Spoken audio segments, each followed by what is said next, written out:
wax ju wóor a ngi, kuy sabablu yenub sàmm mbooloo mi ngi yootu liggéey bu rafet.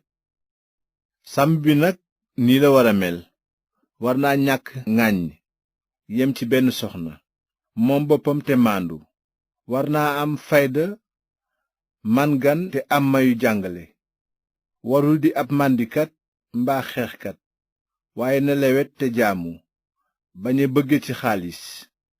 na yor këram yorin wu rafet te ay doomam déggal ko ak teggin yu mat, ndaxte ku mënta yor njabootam naka lay mën a yore njabootu yàlla?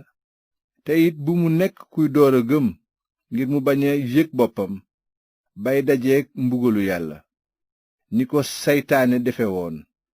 te it war naa am seede su rafet ci waa àddina ngir ñu bañ koo diiŋat ba muy daanu ci fiiru seytaane.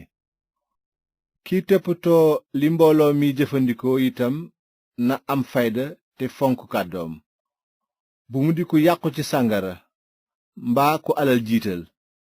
na sàmm mbooti ngëm gi ak xel mu dal, moom itam nañu ko jëkka seetlu ba mu leer ni amul ŋàññ ñu door koo fal.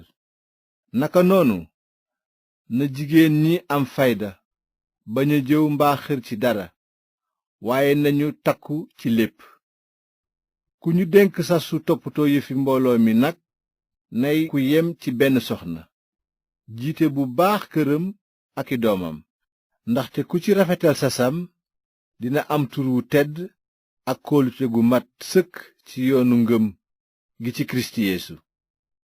bëgg naa laa seet si balaa yàgg, waaye amaana mu yeex, moo tax ma lay bind bataaxal bii ngir xamal la ni nu war a nekk ci kër yàlla gi, maanaam ci mbooloom yàlla aji dund ji miy kenug dëgg gi ak sëslaayam. ci dëgg-dëgg ragal yàlla ëmb na mbóot yu xóot. ki wàcc yor bindu nit mu bir ne xelam jub na te malaaka yi gis ko, xamles na ko ci xeet yi, ñu gëm ko ci kaw suuf si, te yàlla teeru ko ci ndamam.